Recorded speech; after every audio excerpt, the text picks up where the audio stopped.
Shalom, everyone.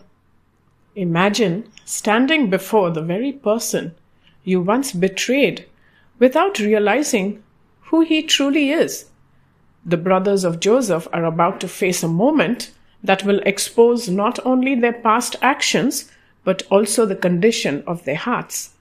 Today's Torah reading comes from Genesis chapter 43, verse 15, all the way to chapter 44, verse 17. The brothers took the gifts prepared by their father, along with double the silver, and their youngest brother Benjamin, and journeyed again to Egypt. When they arrived, they stood before Joseph. When Joseph saw Benjamin with them, he instructed the steward of the household to bring the men into his house, slaughter an animal, and prepare a meal, for they would dine with him that afternoon. But Joseph's brothers were afraid. They believed they had been brought into the house because of the silver that had been returned in their sacks on their previous journey. In their fear, they thought they might be accused of theft and taken as slaves along with their donkeys. So they approached the steward of Joseph's house and explained how the silver had been returned in their sacks, assuring him that they had brought the money back. The steward responded with words that surprised them. "Peace be with you. Do not be afraid.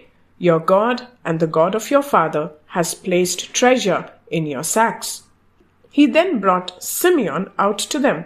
According to the book of Joshua, Simeon later explained that he had been treated kindly while in custody. The brothers were given water to wash their feet, and fodder was provided for their donkeys. Judah then took Benjamin by the hand, and together the brothers entered Joseph's house. When Joseph arrived, they presented their gifts and bowed before him with their faces to the ground.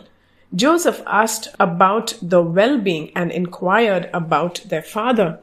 "Is your elderly father well? The one you spoke about? Is he still alive?" They answered that their father was well and still living. Then Joseph lifted up his eyes and saw Benjamin, his own brother, the son of his mother Rachel.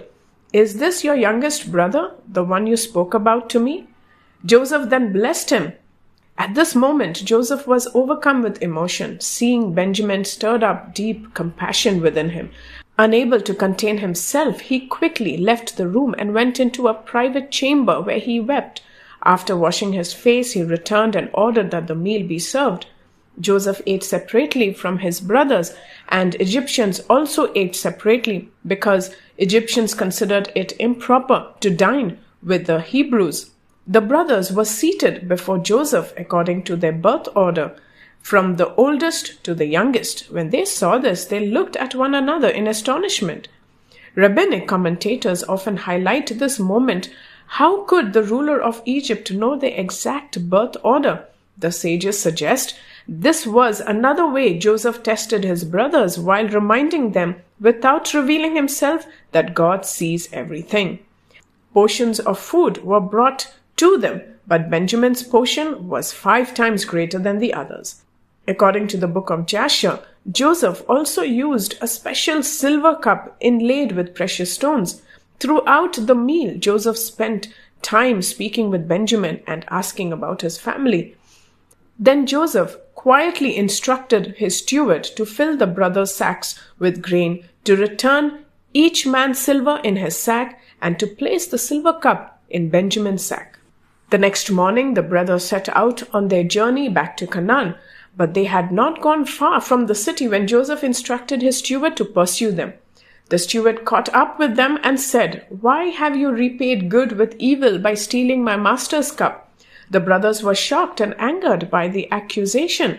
Confident of their innocence, they declared that whoever was found with the cup should die, and the rest of them would become slaves. They lowered their sacks and opened them one by one.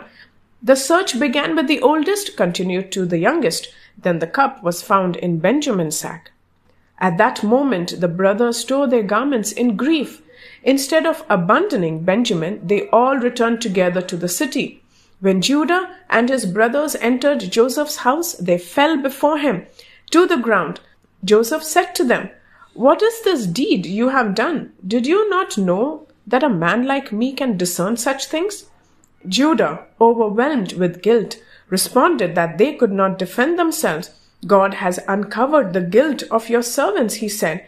He offered that all of them would become slaves. Here we witness a transformed Judah in action from the one who suggested selling Joseph to the man offering himself as a slave for Benjamin. But Joseph replied, "Far be it from me to do so. Only the man in whose hand the cup was found shall be my slave. The rest of you may go back to your father in peace." Joseph then took hold of Benjamin, separating him from the brothers. At this moment, Joseph was testing them. Joseph's silver cup may symbolize testing of the heart, similar to how trials reveal what is inside a person. Years earlier, they had abandoned their brother Joseph without remorse. Now Joseph wanted to see whether they would abandon Benjamin as well, or stand together as brothers. Rabbinic commentators often explain that Joseph was not seeking revenge, but repentance. He was creating circumstances that would reveal whether his brothers had truly changed. This moment carries a deeper spiritual pattern. Joseph, once rejected by his brothers, now stands before them as the ruler who holds their fate in his hands. Yet his heart is filled not with vengeance, but with compassion and a desire for reconciliation. The Joseph story reminds us that God often uses difficult circumstances to reveal what lies hidden in our hearts. And perhaps this passage leaves us with an important question. When we are tested, will we repeat the mistakes of our past, or will we choose a different path? Tomorrow, we will continue the story and witness the moment when the hidden truth about Joseph finally begins to unfold before his brothers. Until then, stay blessed.